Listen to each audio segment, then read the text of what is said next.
Good afternoon, everybody.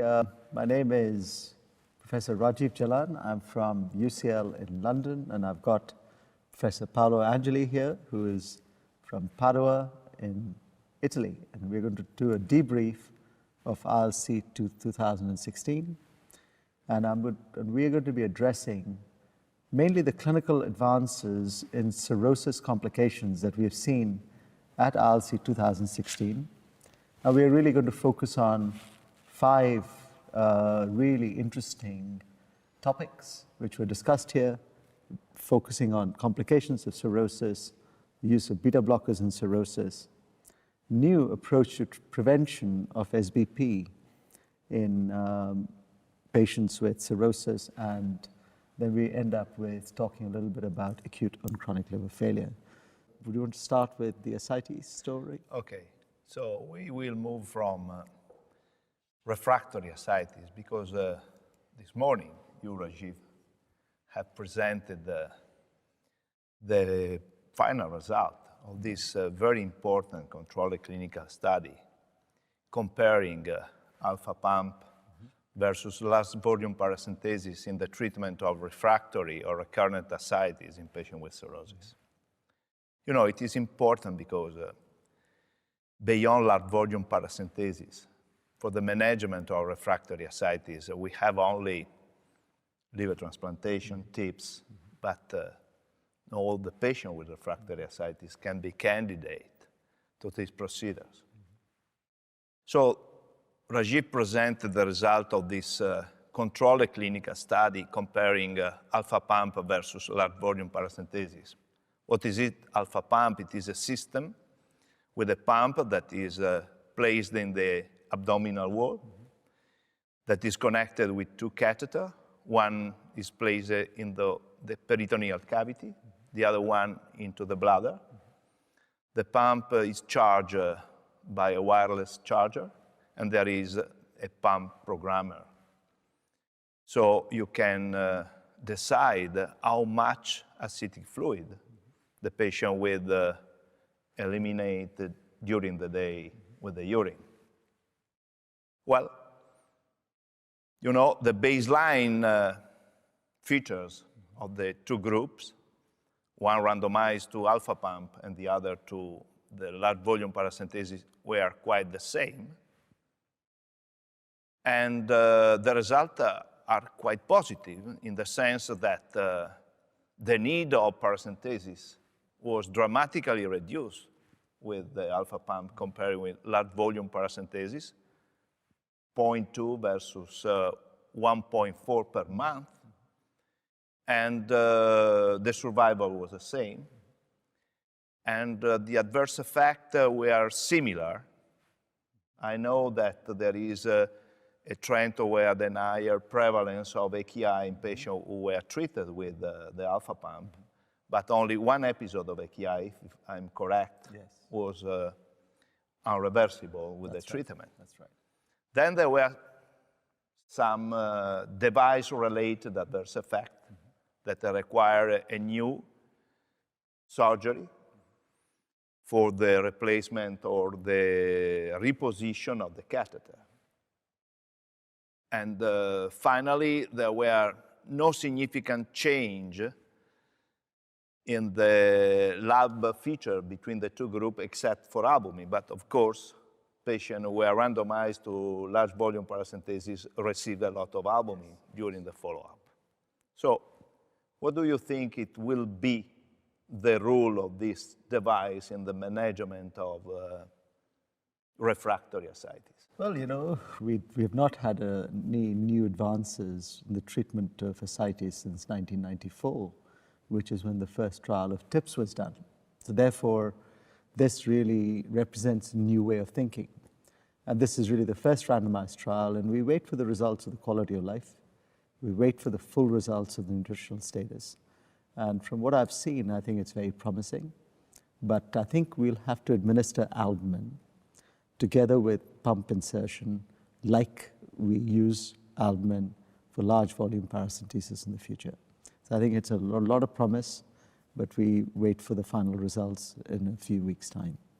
And can you comment also the effect of the device on nutritional status as compared to large volume paracentesis? You mentioned it this morning in the presentation. Yes. So it's interesting that, we did a study at the Royal Free Hospital, which was done predominantly in a smaller proportion of the patients in the sub-study. We showed that in all the measurements that we made, particularly the mid-arm muscle circumference and hand grip strength, was significantly improved in the patients treated with the alpha pump. And this is very akin to the patients who do well with the TIPS.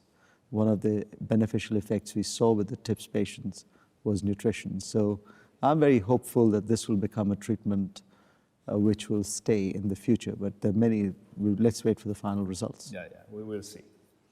Then we can move to another topic. Sure. So what I saw was a really nice case that was presented at this meeting, a nice abstract that was presented at this meeting by Dominique Tabou's group, who is from Paris.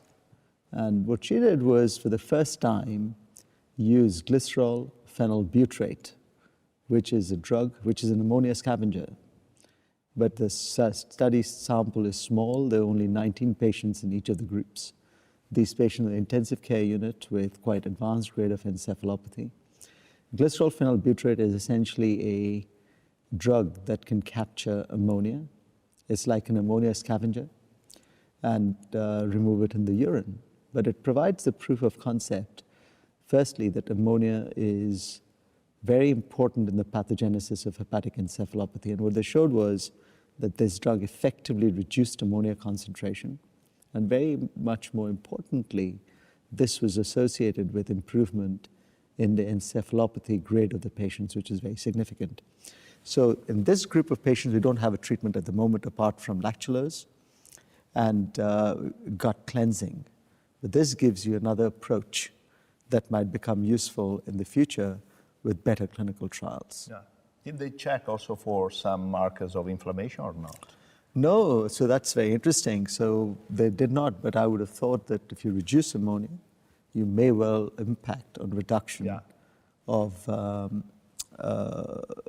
white cell count and inflammatory markers, because as was shown by another fellow of mine at this meeting, that ammonia can signal through the toll-like receptor 4 pathway and produce neuroinflammation. So it's interesting, for the first time, ammonia lowering in acute severe encephalopathy improves HE grade. So we wait for the full studies. I thought there was an interesting paper on beta blockers in this meeting. We will stay in France. Yes. Because sure. The news are coming from Hospital Beaujon. Okay. So, this is a not issue now in hepatology, with very controversial opinion, very different result from the trial. So we have some data about a potential deleterious effect of beta blocker in patients with refractory ascites, but we have some other data showing that it has positive effect in patients with ACLF, in patients who are on the waiting list for liver transplantation. So this is a big retrospective study, more than 500 patients included, who were on the waiting list for liver transplant. And they were divided according to the MELD score into 3 groups.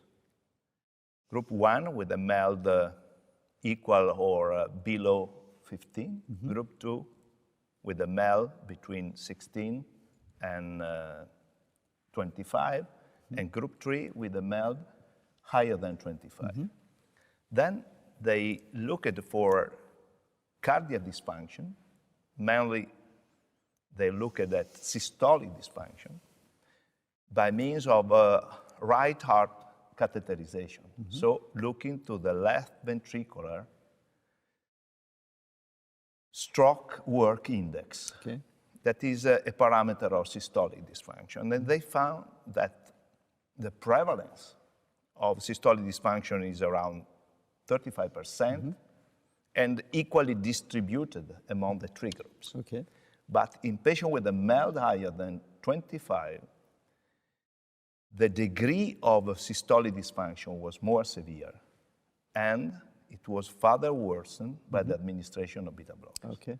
So the final message is that we probably should be cautious in prescribing beta blocker in patients with an IMED score with evidence of systolic dysfunction. This is the message. I think it is important in the debate. Absolutely. I think, you know, as we already know, that there is a lot of controversy in the area. And as you know, we recently had a paper from the CLIF Consortium, which shows that administration of beta blockers is associated with reduction of severity of ACLF and possible reduction in mortality from acute on chronic liver failure. So I think the message for me is that, you know, it is not a yes or no. Yeah. It is not a window closing or window opening. The dose of beta blockers is very important. Absolutely. And be very careful in choosing the dose that does not reduce the blood pressure of the patient. So reduce the dose of beta blockers in patients to make sure that mean arterial pressure is maintained. So you don't need 160 milligrams. In these sick patients, you may get away with 40 or 60 milligrams. Do you agree? Yeah, and probably the cardiac dysfunction may be important. The target that we should look at to decide if the patient should be receive beta blockers or not, or to decide about the dose of beta blocker. So let me ask you, so do you think that, you know, we should continue with these sort of observational studies, or should we do an interventional clinical trial now? I'm in favor of the second hypothesis. Yeah. I think that we have enough. Retrospective, prospective observational study. We need a big trial. On this point, it is quite important. Absolutely, absolutely. Okay, so moving from the main complications to the very important complication of cirrhosis, which is infection. Yeah. As you know, patients with cirrhosis have very high risk of infection. Yeah. And to prevent the occurrence of spontaneous bacterial peritonitis, we use norfloxacin all the time. Yeah. And so there is a nice paper, isn't there, which looks at ciprofloxacin once a week versus norfloxacin. Yeah. This is a paper from South Korea. Okay. Comparing daily administration of norfloxacin, 400 milligrams, versus weekly administration of ciprofloxacin, 750 milligrams. In a patient with at least one risk factor for the development of SBP. Either a low concentration of protein in the ascitic fluid, lower than 1.5 gram DL, or a previous history of SBP. So we are speaking about general prophylaxis, including primary and secondary prophylaxis. And you know, they included 124 patients, randomized 1-to-1, and they showed only one episode of SBP in the ciprofloxacin group and 2 episodes of SBP in the norfloxacin group. And also the 1 year free transplant survival was the same. So the effectiveness of the 2 treatments are quite similar. But you know, ciprofloxacin is probably more feasible and cheaper than norfloxacin. What do you think? What do you use in your clinical practice? So it's interesting that, you know, we don't have the data, but for many years we've used 750 milligrams ciprofloxacin once a week. And intuitively, it makes sense to me because, you know, if you're using norfloxacin continuously, what you may do is to induce resistance. The resistance rates in norfloxacin-treated patients is very high. And, you know, I think this daily administration of an antibiotic is probably not such a good idea because, and intuitively, this approach of 750 milligrams once a week makes sense. But, you know, what I would like to see is this study repeated with larger cohorts of patients to make sure that we do not do disadvantage to the patients, let's say, those with a previous SBP who are very high risk. Yeah. Because the event rate is so low So, I would like to see this repeated in a secondary prophylaxis as we move forward. But it's very, very exciting, and it also probably reduces the risk of future resistance.